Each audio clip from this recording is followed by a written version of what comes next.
अस्सलाम वालेकुम K21 news के साथ मैं हूं सैयद मेहदी अब्बास। प्रोग्राम हर 21 में आपको खुशामदीद कहते हैं। नाज़रीन, इस प्रोग्राम में हम बात करते हैं सेहत आमा के हवाले से, बीमारियों के हवाले से और उनके क्योर करने के हवाले से। और इसी हवाले से हमारे पास काबिल डॉक्टर मौजूद होते हैं और आज भी स्टूडियो में हमारे साथ एक काबिल तरीन डॉक्टर मौजूद हैं, प्रोफेसर अल्ताफ़ रहमतुल्लाह साहब, जो हैं कंसल्टेंट गैस्ट्रोएंटरोलॉजिस्ट और MD फ्रॉम अमेरिका। डॉक्टर साहब, हम आपको इस स्टूडियो में खुशामदीद कहते हैं। Thank you. अच्छा डॉक्टर साहब, टॉपिक है आज का एक्यूट एपीगैस्ट्रिक पेन। सबसे पहले तो मैं पूछना चाहूँगा आपसे कि ये एक्यूट एपीगैस्ट्रिक पेन होता क्या है, इससे क्या मुराद है? देखिए, एपीगैस्ट्रिक पेन, सबसे पहले तो आप ये समझें कि एपीगैस्ट्रिक पेन है क्या। एपीगैस्ट्रिक पेन का मतलब है दर्द होना। ठीक है, दर्द जो है वो ये आप देखिए, मैं पॉइंट आउट कर रहा हूँ जी। ये दिल के पास दो पसलियाँ हैं, इसके नीचे अपर जो है एब्डोमेन ये कहलाता है। यहाँ पे जो है इसमें सीवियर किस्म का पेन होता है। अच्छा। ये इसकी पेन होने की बहुत सारी वजूहत है, मैं कुछ थोड़ी इनके बारे में बताऊंगा। ठीक है, सबसे पहले तो ये कि हम जो है कभी कभी इस तरह करते हैं कि बहुत ही ज़्यादा जो है ओवर ईटिंग खाना खा लेते हैं जी। या स्पाइसी खाना खा लेते हैं, जो कि एक लिमिट है मैदे की, ये इसमें इतना खाना चाहिए, जिससे हम ओवर लिमिट खा लेते हैं, जिस वजह से ये जो है वो हम खाने के बाद जब सो जाते हैं तो ये सीवियरली अचानक जो इतना एक्यूट पेन हो जाता है कि इसमें ऐसा लगता है मरीज को कि मैं अभी जो है खुदा न खास्ता मर जाऊंगा या मुझे कोई अटैक आ गया या क्या हुआ, इस तरह का सीवियर पेन होता है। फिर वो सबसे पहले जो है वो भागता है जो दिल के अमराज की तरफ, यानी कार्डियोलॉजिस्ट, ठीक है ना, दिल के वार्ड में। वहाँ जाके वो चेक वगैरह करवाते हैं तो पता चलता है कि आपको जो है ये दिल की कोई बीमारी नहीं है, आपको जो है ये मैदे में एपीगैस्ट्रिक पेन हो गया है। तो वो इनसे मालूमात करते हैं कि आपने क्या खाया, स्पाइसी खाना वगैरह खा लिया, ये खा लिया, तो इस वजह से ये एपीगैस्ट्रिक पेन होते हैं। इसके अलावा इसमें जब ज़्यादा हो जाता है ये, क्योंकि क्योर नहीं करते, फिर कुछ दिन कुछ ऐसी मेडिसिन वगैरह जाके ले ली तो कुछ दिन जो है रिलीफ हो जाता है, दोबारा जो है वो इस तरह ये चलता रहता है, फिर ये एक्यूट से क्रोनिक में चेंज हो जाता है। ठीक है, क्रोनिक के मतलब ये है कि कुछ दिन तक ये जो है चला, फिर आपने कोई मेडिसिन वगैरह किसी से ले ली, इलाके के डॉक्टर्स जीपीस वगैरह से, तो वो फ़ायदा मिल जाता है, लेकिन इसके बाद दोबारा वही खाना पीना आपकी रूटीन है, खाने पीने की, स्पाइसी खाने खाना, ये तो ये करते करते एक दिन ऐसा आता है कि रिफ्लेक्स, एक मैदे के अंदर एक तेजाबियत होती है जिसको रिफ्लेक्स बोलते हैं, तेजाबी पानी होता है। अच्छा। जो कि ऊपर की तरफ आता है। ये एसिडिटी से मुख्तलिफ है? एग्जैक्टली, एसिडिटी है, इसको एसिडिटी भी कह सकते हैं। अच्छा। तो ये है कि खाना जो है ना, देखें, खाना जो है वो जीने के लिए नहीं खाना है, खाना जो है उसके लिए, खाना जो है सेहत के लिए खाना चाहिए ताकि आदमी खाने के लिए नहीं जीना चाहिए, जीने के लिए खाना, बिल्कुल। ठीक है ना, काश के लोग समझ जाएं। ये सारी चीज़ें जो है, अगर हम ये समझते हैं कि भाई हम खाएंगे तो जिएंगे, ऐसा नहीं है। खाना है लाजमी, अगर इंसान नहीं खाता है तो फिर ये कि उसको वीकनेस होती है, ये सारी चीज़, लेकिन एक लिमिट के साथ, एक सिस्टम के साथ खाया जाता है, तो ये सारी चीज़ें होती है। लेकिन आजकल लोग स्पाइसी खाने भी ज़्यादा, बाज़ार के खाने भी ज़्यादा लेते हैं, और आधी नाइट में जैसे खाना खा लिया, रात को खाया, फिर 12-1 बजे के टाइम, 2 बजे के टाइम फिर स्पाइसी खाने जो है खा लिए, तो इस वजह से ये एपीगैस्ट्रिक पेन होता है। जी। अच्छा डॉक्टर अल्ताफ़ साहब, जैसे कि आपने बताया कि इस पेन में ऐसा मालूम होता है, ऐसा महसूस होता है कि अब वो मरने वाला है, जो पेशेंट है जिसको ये पेन हो रहा है, मुझे बताइएगा इस पेन की वजह से क्या हार्ट बीट तेज़ होती है या BP शूट हो जाता है, जिसकी वजह से ऐसा लगता है पेशेंट को? हाँ, इससे हार्ट बीट भी तेज़ हो सकती है, ये टेम्परेरी होता है सारा। अच्छा। और ऐसा भी लगता है कि इसका BP जो है वो शूट कर जाता है, किसी का BP लो भी हो जाता है, ठीक है ना। अच्छा। इसके साथ साथ जो है इनको कभी कभी वोमिटिंग भी शुरू हो जाती है, कभी कभी डायरिया भी शुरू हो जाता है, किसी किसी को मोशन जो है वो, ये भी हो जाते हैं चीज़ें। अच्छा, इस पेन में ऐसा भी देखा गया है कि अगर आपको कोई और बीमारी है, मिसाल के तौर पर आपको स्ट्रेस है, आपको बुखार है, डायरिया हो गया है, तो अगर आपको ये गैस्ट्रिक प्रॉब्लम भी है तो ये भी साथ साथ बिल्कुल ये भी शूट कर जाती है गैस्ट्रिक प्रॉब्लम आपकी? नहीं है, ये इसके लिए नहीं है। देखिए, फीवर होना हो तो वायरल से इससे हो जाता है, लेकिन ये कि एपीगैस्ट्रिक पेन जो है वो इन्हीं वजहों से होता है कि जो आपने खाना इस तरह का खाया है, या ये आपका क्रोनिक है तो इसमें हो सकता है कि आपको फीवर आया या पेन आया तो आपने कोई पेन किलर दवाई इस्तेमाल की या कोई इंजेक्शन वगैरह लगाया तो ये सूट कर जाती है, ये दर्दें ज़्यादा हो जाती है इसमें। ठीक। अच्छा और अगर अगर ज़्यादा पेन इसमें हो जाता है, मरीज को बहुत ही ज़्यादा जो है रिलीफ नहीं मिलता है, तो इसके लिए फिर इनको जो है मरीज को एडमिट करके कुछ दिन इनको जो है फ्लूइड वगैरह यानी ड्रिप वगैरह और पेन किलर इंजेक्शन, एंटीबायोटिक वगैरह और कुछ टेस्ट वगैरह किए जाते हैं, जैसे सीरम एमाइलाइज वगैरह या ठीक इस तरह की चीज़ें करके फिर इनका ट्रीटमेंट किया जाता है। अगर थोड़ा है तो कुछ मेडिसिन से भी ठीक हो सकते हैं। ठीक है डॉक्टर साहब, जानना चाहूँगा कि इसके अर्ली साइंस और सिम्टम्स क्या हैं, कि अगर पहले से पता चल जाए कि अल्लाह ना करे हम इस बीमारी की जानिब गामजन हैं, जा रहे हैं, तो क्या क्या ऐसे क्योर किया जाए कि अगर हमें अर्ली साइंस और सिम्टम्स पहले से पता चल जाए? देखिए अर्ली साइन और सिम्टम इसलिए पता नहीं चलते कि हम तो खाते रहते हैं ना, हम खाना तो खाते रहते हैं। अगर हम नॉर्मली खाएं जो ज़्यादा स्पाइसी ना हो, ज़्यादा जो है चटपटे ना हो, तो फिर हम इसमें क्योर कर सकते हैं। अगर हम यही खाते रहेंगे तो फिर ये अचानक जो है वो एक दिन ऐसा होता है कि मैदे के ऊपर सोजश आ जाती है, जिसको आर्टबर्न भी कहते हैं, ठीक है ना। अमूमन आर्टबर्न कहते हैं, एपिगेस्ट्रिक पेन भी कहते हैं, डिस्पेप्सिया जो खट्टी डकारें आना, मुंह में कड़वा पानी आना, रिफ्लेक्स जो है ऊपर तेजाबी पानी आता है, जिसकी वजह से गले की आवाज़ भी है उसमें भी थोड़ी सी चेंजेस आ जाती है, आवाज़ भारी हो जाती है, ठीक है ना। ये सारी चीज़ें होती हैं। अच्छा डॉक्टर साहब, जिनकी रोज़मर्रा की रूटीन है कि उनको लाजमी ऐसे ऑयली खाने होते हैं या बाहर के खाने होते हैं, कुछ कॉर्पोरेट एम्प्लॉयज़ की भी, और जाहिर सी बात है जो हमारे पाकिस्तान में एक रिवायत है, नाश्ता में ज़्यादातर लोग पराठे खाते हैं और ऑयल का यूज़ ज़्यादा करते हैं, तो उसको क्योर करने के लिए ऐसी कोई एक्सरसाइज होती हैं या कोई ऐसी मेडिसिन हो सकती हैं? देखिए खाना तो बेसिकली हमारे यहाँ जो है वो ऑयली खाना अगर आप खाएंगे और आपको एक बीमारी ऑलरेडी पहले से मौजूद है तो वो इतना जल्दी क्योर नहीं करेगी, क्योंकि इसमें आपको जो है एहतियात तो बहुत लाजमी है। अगर एहतियात नहीं करते हैं तो फिर वो आपकी बीमारी क्योर नहीं होगी।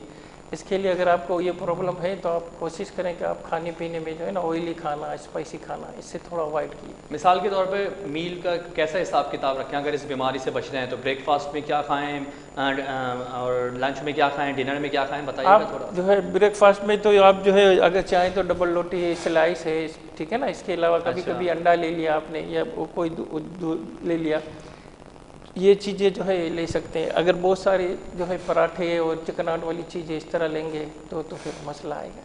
इसी तरह लंच है, लंच में जो है आप ज़्यादा ऑयली खाना है या बहुत ज़्यादा मसालेदार है, आप जो है सब्ज मसाले में जो लें, हरे मसाले में अगर ऐसा है। ये बाज़ार में खाना है, जैसे आपको प्रॉब्लम है कि भाई खाना बाज़ार में ही है, तो फिर आप जो है वो सैंडविच वगैरह या बिस्किट वगैरह या कोई इस तरह की चीज़ें ले लें, इन चीज़ों से बचें।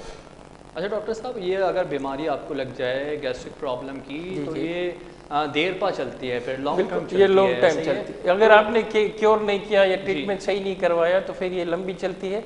इसमें कभी कभी ऐसा होता है कि जो है एपिगेस्ट्रिक पेन हो जाता है, अल्सर भी हो जाते हैं, जिसको गैस्ट्राइटिस बोलते हैं।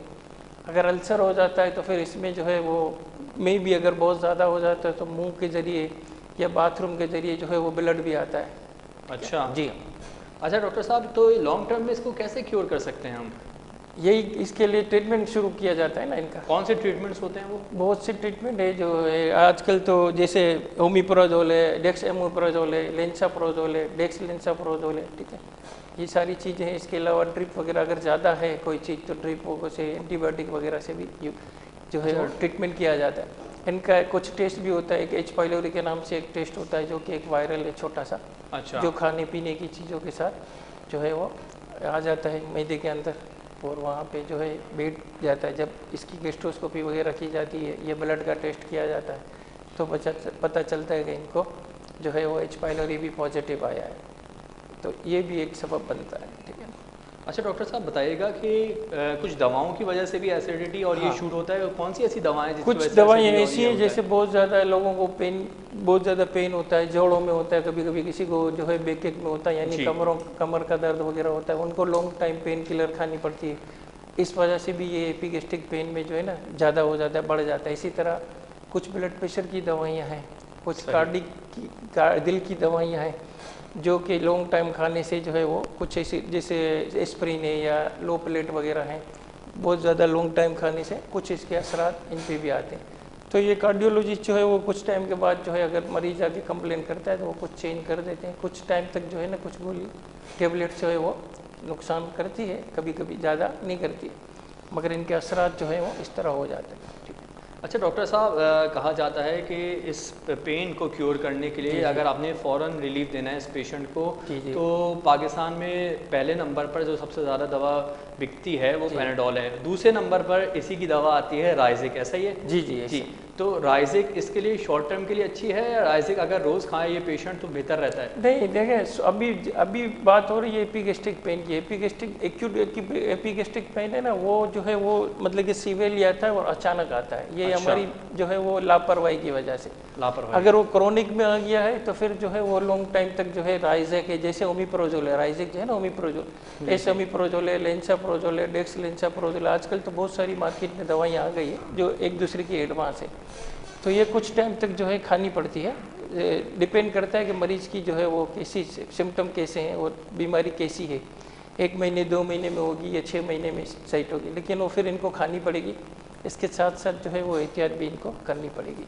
अच्छा डॉक्टर साहब, जानना चाहूँगा आपसे कि ये पेन एक मखसूस उम्र में आके होता है या स्टूडेंट्स को भी हो जाता है? नहीं, इसकी कोई उम्र नहीं है, नाबालिग बच्चों को उम्र नहीं है। अच्छा। क्योंकि आजकल तो हर कोई जो है वो होटलिंग ज़्यादा करते हैं, खाना ज़्यादा खाते हैं, आजकल जो स्पाइसी। स्टूडेंट्स हैं वो जी, जी। रोज़ाना ही तकरीबन फ्राइज खा रहे होते हैं बाहर से। हाँ, इस तो तरह ये उम्र की कोई इसमें नहीं है। लेकिन ये कि अगर आप के एहतियात करेंगे, चाहे छोटी उम्र है आपकी, स्टूडेंट हैं या आप ओल्ड हैं या कहेंगे, तो इसमें एहतियात रहेगी। अगर आप ये चीज़ें खाते रहेंगे तो फिर कोई उम्र की कैद नहीं है। सही, कोई उम्र की कैद नहीं है। ये जवानों को भी लग सकता है, ये बूढ़ों को भी लग सकता है, और यंग ये को, दरमियानी यंग स्टूडेंट्स एज वालों को को भी लग सकता है। बिल्कुल। Exactly। अच्छा डॉक्टर साहब, अगर कोई मरीज़ को ये बीमारी लाहक है एपिगैस्ट्रिक पेन, तो उसको जनरल फिजिशियन को भी दिखाने से बेहतर हो सकता है, या इसी के स्पेशलिस्ट को दिखाएं तो ज़्यादा बेहतर है? एपिगेस्ट्रिक पेन के लिए जी जी, epigastric नहीं, pain। ऐसे तो उम्मन जो है लोगों को पता नहीं होता ज़्यादातर कि भाई किसको दिखाना है। तो वो बेसिकली जाते हैं तो फिजिशियन के पास ही है।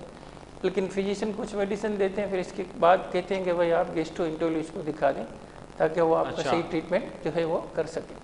ठीक है। ठीक है। अच्छा, इसके सिम्टम्स में सुनने में आया कि ज़्यादा डकारें आती हैं पेशेंट को, या वॉमिट भी फील होती है? बिल्कुल, मैंने अभी जैसे बताया ना कि इसमें ज़्यादा अगर हो जाती है तो वोमिटिंग भी होती है, खट्टी डकारें आती हैं, कड़वी डकारें भी आती हैं। मरीज़ को जो है पेट फूल जाता है, जैसे पत्थर जैसा हो गया, ब्लोटिंग, अजीब सी बेचैनी होती है, नींद नहीं आती, सोता है तो उठ जाता है, और घबराहट सी बेचैनी सी होती है। अच्छा डॉक्टर साहब, इस पेन में मुब्तला शख्स अक्सर ये शिकायत करते हुए नज़र आते हैं कि आया अगर उनके, मैं आपसे पूछ रहा हूँ क्योंकि मैं तो इसमें स्पेशलिस्ट नहीं हूँ, कि अगर उनके सर पे गैस आती है, क्योंकि सर पे भी ये चढ़ जाती है, तो उनका दिमाग सुन हो जाता है, अगर दिल की जानिब आ जाती है तो हार्ट बीट में इजाफा हो जाता है। इस बारे में ज़रा तफसीली बताइए। ऐसा ही ये देखें, गैस्ट्रिक एपिगैस्ट्रिक पेन जो ये गैस्ट्राइटिस वगैरह होती है ना, अगर आपको बिलफर्ड जो है कॉन्स्टिपेशन रहता है, जैसे बाथरूम भी सही नहीं आता, कब्ज भी रहता है, तो जो है गैस आपकी बाज़ वक्त ऊपर आ जाती है। तो फिर ऊपर आ जाती है तो आपका बीपी भी जो है वो सूट कर जाता है, आपको पसीने भी बहुत सारे आते हैं, आपको घबराहट भी बहुत ज़्यादा होती है, बेचैनी होती है, नींद नहीं आती है। तो ये सब चीज़ें हो सकती हैं। ये सब चीज़ें हो सकती हैं। डॉक्टर साहब, आपका क्लिनिक कहाँ है? अगर लोग आपसे रब्ता करना चाहें, आपसे कांटेक्ट करना चाहें तो बताइएगा। मैं basically Taj medical complex, Ahmad university hospital, M A. Jinnah road पे बैठता हूँ, अपनी प्रैक्टिस करता हूँ। ठीक, चैम्बर। अच्छा डॉक्टर साहब, तो इसकी ये पहले से शनाख्त कैसे हुई, मतलब ख्याल रखें, या फिर अगर आपको शनाख्त होनी शुरू हो जाए तो इसका ऑपरेशन कर लें, अलामात आपको पता चल जाए तो इसका ऑपरेशन पहले से शुरू हो जाए, या इसकी कोई मुख्तलिफ एक्सरसाइजेज भी हो सकती है? नहीं, एक्सरसाइज तो देखें सबसे बेहतरीन तो वॉक है। ये सबसे हर तमाम किस्म की, जी हाँ, तमाम किस्म की जितनी भी है ना बीमारियाँ, वो सबकी बेहतरीन इसका इलाज ये है कि वॉक होनी चाहिए रोज़ाना। अगर आप वॉक करते हैं और खाने पीने में भी अगर एहतियात रखते हैं, जो स्पाइसी है ज़्यादा, ये वो कभी कभार खा लिया तो ठीक है, लेकिन अगर आप रेगुलर खा रहे हैं और आपको ये चीज़ हो भी गई है कि एपिगैस्ट्रिक पेन भी हो रहा है, जलन भी हो रही है, तेजाबियत भी हो रही है, और फिर भी आप जो है वो चाहते हैं चलो भाई हो गया, कल हो खा लेंगे, परहेज कर लेंगे, आज कर लेंगे, तो वो जो है एक टाइम आता है कि वो ज़्यादा, मतलब इसमें फिर क्या है कि अल्सर की सूरत जो है वो हो जाती है, मैदे के मुँह पर सोजस भी हो जाती है, और लबलबा जिसको पेंक्रियाटाइटिस भी बोलते हैं, लबलबे में भी सोजस आ जाती है, उसकी पेन भी इसी तरह की होती है, सीवियर पेन होती है। अच्छा डॉक्टर साहब, मुझे बताइएगा कि आजकल के जो कहा जाता है, कुछ दवाई बनाने वाली कंपनीज भी कहते हैं कि जो भी खा लो इससे हाजमा हो जाएगा, या ये मेडिसिन है कुछ भी खा लो, चाहे ऑयली खा लो, इससे आपके सीने में जलन नहीं होगी। नहीं, ऐसा नहीं है ऐसा नहीं है। खाने देखिए, हर चीज़ जो है ना, वैसे शरई एतबार से भी जो है ना, खाने का जो है अल्लाह ताला ने सिस्टम ये रखा है कि आपके मैदे में 4 पार्ट होते हैं, एक पार्ट आप कोशिश करें कि छोड़ें, 3 पार्ट खाएं। अच्छा। ताकि जो, क्योंकि हम तो है 4 की जगह 5 इससे खा लेते हैं, यहाँ तक मुंह तक भर लेते हैं। जी जी। फिर हमें जो है पेट से कम खाना चाहिए। वो खाना भी ऊपर आता है और डकारें भी आती रहती हैं और अजीब सी बेचैनी घबराहट होती है जब तक खाना नीचे नहीं जाता है। अच्छा, इस हवाले से मौला अली का कॉल भी याद आ गया है कि अगर आपको 2 रोटी की भूख हो तो आप कोशिश करेंगे 1.5 रोटी खाएं, अगर 1.5 एक खाएं, रोटी की 1.5 भूख हो खाएं, तो बिल्कुल 1 रोटी खाएं। एग्जैक्ट तो ऐसा हमेशा ये जी, देखा गया है कि ऐसा। अगर जो अब और मॉडर्न साइंस ने भी ये बताया, तहकीक से भी इस बात सामने आई है कि अगर आप पेट से कम खाएंगे तो आप सेहतमंद ज़िंदगी गुजार पाएंगे। बिल्कुल। और अगर आप जाहिर सी बात है हलक तक फुल हो जाएंगे तो जाहिर सी बात है फिर वो आपको एसिडिटी की ये भी तो शिकायत देखें होगी। 1400 जी। साल पहले ये सारी चीज़ें आ गई है, हदीस शरीफ में है कि ये सारी चीज़ें हैं, लेकिन हम लोग जो है इस पे जो है देखते नहीं है, इस पे अमल नहीं करते, जब ये सारी प्रॉब्लम जो है ना क्रिएट हो रही है। जी जी। अच्छा, ये अगर इस इनिशियल पोजीशन पे मालूम हो जाए कि हमें ये पेन है तो एहतियाती तदाबीर क्या अपनाएं? फ़ौरन आप गेस्ट्रोएंटेरोलॉजिस्ट के पास जाइए, जो अच्छा। मैदे के डॉक्टर हैं कि हमें ये प्रॉब्लम ये है, तो वो आपको जो है ना ट्रीटमेंट बताएंगे, एहतियात बताएंगे। आप इस पे जो है अगर ट्रीटमेंट करेंगे और एहतियात करेंगे तो इंशाल्लाह क्योर हो जाएगा। ठीक है डॉक्टर साहब। अच्छा, जो नाज़रीन देख रहे हैं, जी, अगर जी। कोई इस बीमारी में मुब्तला है जी जी तो लॉन्ग टर्म अगर इसको क्योर करना चाहता है जी, तो जी। उसके क्या एक्सपेंसेस होंगे उस बीमारी के क्योर के लिए? देखिए, सबसे पहले तो कंसल्टेंट के पास आएगा, जैसे गेस्ट्रोएंटेरोलॉजिस्ट के पास जी, आएगा, जी। अपनी पूरी जो है डिटेल हिस्ट्री बताएगा कि भाई मुझे ये है, ये चीज़ है, मैं ये खाता हूँ। अच्छा, इसमें ये भी होता है कि जो ज़्यादा सिगरेट वगैरह पीते हैं, स्मोकिंग करते हैं, अच्छा। हाँ, इनको भी जो है वो ये प्रॉब्लम रहती है। इसके अलावा जो अल्कोहलिक लेते हैं यानी शराब वगैरह नशा करते हैं, उनके भी जिगर में और इनके भी मैदे में जो है सिगरेट पीने से भी गैस शुरू? ज़्यादा सिगरेट अच्छा। हाँ, चेन स्मोकर होते हैं ना जो ज़्यादा पीते जी हैं, जी।